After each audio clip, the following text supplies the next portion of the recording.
Assalamualaikum warahmatullahi wabarakatuh. Nama saya Farhan Thorik, Ilmu Komunikasi semester 3 Universitas Islam Syaisu Tangerang. Di sini saya akan menjelaskan dan memberi contoh tentang sistem komunikasi kelompok. Mata kuliah Psikologi Komunikasi dosen Bapak Ahmad Haris. Di sini saya akan membahas tentang sistem komunikasi kelompok. Yang pertama ada konformitas. Konformitas itu adalah bila sejumlah orang dalam kelompok mengatakan atau melakukan sesuatu, ada kecenderungan anggota yang lain yang melakukan hal yang sama. Contohnya ketika memilih pakaian di mall bingung dan karena satu orang memuji pakaian itu bagus akhirnya terpengaruh. Itu contohnya, contoh singkatnya.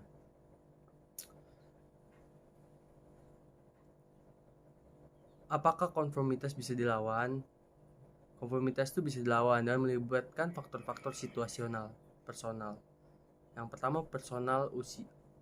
Faktor personal itu usia, semakin mandiri, makin tidak tergantung pada orang tua, makin cerdas, makin tinggi hasrat berprestasi, makin tinggi kepercayaan diri, makin suka dipengaruhi oleh dengan kelompok. Jadi konformitas tidak selalu jelek dan tidak juga selalu baik. Untuk sosial yang dipegang teguh oleh sistem sosial, konformitas diperlukan. Tetapi untuk perkembangan pemikiran, untuk menghasilkan hal-hal yang baru dan kreativitas, konformitas merugikan. Jadi intinya konformitas itu kayak mengikuti sebuah gerakan oleh seseorang gitu. Contoh konformitas dalam kehidupan sehari-hari. Saya mengambil video dari YouTube. Ada eksperimen sosial teori konformitas yang dilakukan oleh 4 orang remaja yang dilakukan di suatu mall. Jadi mereka itu video pertama ini contohnya mereka itu menaiki lift. Nah, ketika menaiki lift ada seseorang di depannya itu setelah nyampe lift mengangkat kaki itu kayak ada tali pas setelah sampai.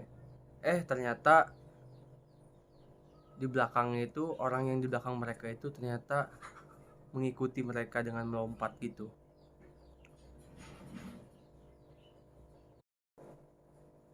Contoh kedua, teori konformitas yang dilakukan oleh 4 orang remaja putri di suatu perbelanjaan juga di mall, tetapi berbeda dengan video yang sebelumnya. Yang pertama, jadi ini mereka melakukan sosial eksperimen di sebuah mall.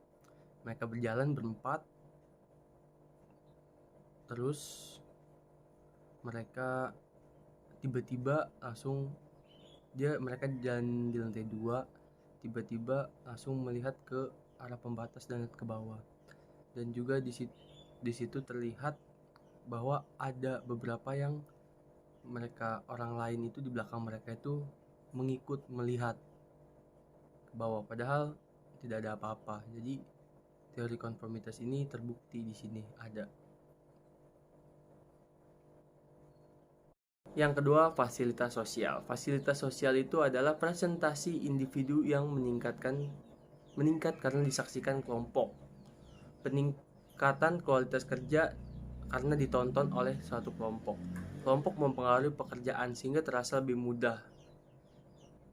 Jadi contohnya prestasi anak akan meningkat bila dilakukan di hadapan kelompok. Apakah sosial selalu memudahkan pekerjaan? Fasilitas sosial selalu memudahkan pekerjaan, tergantung respon dominan, perilaku yang dikuasainya. Bila respon dominan itu adalah respon yang benar, terjadi peningkatan prestasi. Bila respon dominan itu salah, terjadi penurunan. Kehadiran kelompok bersifat fasilitatif, menyediakan. Bila mereka yang dilakukan berupa pekerjaan keterampilan yang sederhana, tetapi sebaliknya kelompok mempersukar pekerjaan bila pekerjaan itu berkenaan dengan nalar dan penilaian. Bagaimana cara memperoleh nilai dalam ujian? Contohnya, belajar sendiri dan ujian sendiri. Belajar sendiri ujian di hadapan orang-orang lain, belajar bersama dan ujian bersama. Jadi menurut saya yang paling terbaik itu kayak ketika kita belajar bersama teman-teman pasti kita lebih ngerti. Itu contohnya fasilitas sosial. Contoh fasilitas sosial. Video pertama adalah visualisasi oleh seseorang untuk melakukan tugas. Itu mereka berbincang di suatu Google atau perbincangan online, rapat online. Jadi mereka itu awalnya berbincang karena mempunyai acara tertentu, karena mempunyai divisi yang tertentu untuk melaksanakan suatu acara. Dan akhirnya satu ketika ada seorang wanita yang menanyakan perihal tugas. Nah, dan satu orang pun di situ belum mengerjakan tugas dan tidak mengerti sama sekali. Akhirnya teman-temannya tergerak untuk membantu dia yang tidak mengerti tugasnya, karena mereka semuanya sudah, kecuali satu orang pria ini. Contoh kedua yaitu sama, ada suatu 4 orang berbincang di suatu pertemuan online, satu pria dan 3 wanita kalau nggak salah. Jadi mereka berbincang tentang, awalnya mereka berbincang mengenai menonton film A Quiet Place. Nah, terus seterusnya akhirnya di salah satu mereka itu ada yang menanyakan perihal tugasnya, dan satu orang pun sudah mengerjakan tugas itu dan teman-temannya sudah, dan ternyata satu orang yang menanyakan ini kan belum nih. Nah, terus dia melihat tugas temannya ini bagus, akhirnya besoknya dia tergerak hatinya untuk mengerjakan tugas dan memotivasi supaya lebih bagus tugasnya, dan akhirnya tugas dia itu selesai setelah dikasih tahu di akhir cerita pembicaraan. Oke, itu jadi contoh fasilitas sosial. Jadi fasilitas sosial itu adalah sebuah keinginan yang di dasar karena suatu kelompok gitu.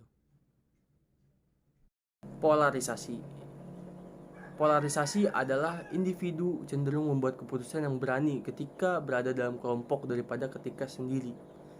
Geseran resiko terjadi karena difusi tanggung jawab, berarti tanggung jawab dengan orang lain, sehingga resiko kegagalan ditanggung bersama. Polarisasi terjadi disebabkan posisi argumentasi yang menyokong sikap atau tindakan tertentu.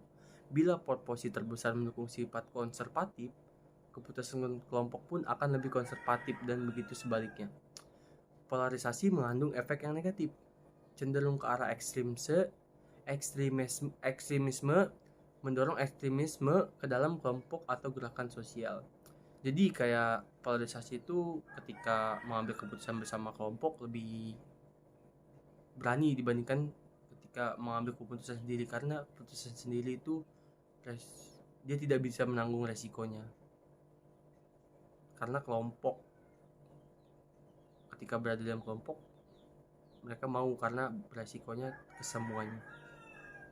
Polarisasi, contoh polarisasi yaitu dalam film Gundala. Yang pertama itu yang scene awal ketika seorang bapaknya itu bekerja di suatu pabrik dan ingin berdemo kepada pabriknya. Awalnya dia tidak merasa kurang, karena dia memiliki massa aksi yang banyak, dia berani untuk berdemo. Dia memiliki kekuatan yang lebih karena dia memiliki massa yang banyak, karena mereka berkelompok banyak gitu. Dorongan dari kelompok memiliki massa yang banyak. Terakhir ada polarisasi ketika ada dua. Jadi ceritanya ada Chelsea Islan, pemerannya sama Boy William itu, si Chelsea ini memiliki seorang kakak yang bekerja di suatu kemiliteran aparat, dan kakaknya itu bekerja di staf kepresidenan, dan dia itu adalah seorang mahasiswa. Sementara pada tahun itu sedang terjadi krisis moneter di negara ini, dan menyebabkan mahasiswa pun turun ke jalan dan ingin menurunkan Soeharto. Nah, di situ di film itu terlihat ketika dia bergabung dengan mahasiswa-mahasiswa lain. Dia memiliki tekad yang sangat kuat, keberanian yang sangat kuat. Mereka bergabung dan akhirnya mereka berdemo gitu. Intinya itu dia itu kuat karena dorongan dari circle teman-teman mahasiswanya tersebut yang sangat solid dan berani. Jadi dia makin berani untuk berdemo dan seperti itu. Sekian dari penjelasan yang saya berikan. Mohon maaf apabila ada kekurangan, apabila ada kesalahan dari video yang saya jelaskan atau ada kekeliruan. Terima kasih atas perhatiannya. Wassalamualaikum warahmatullahi wabarakatuh.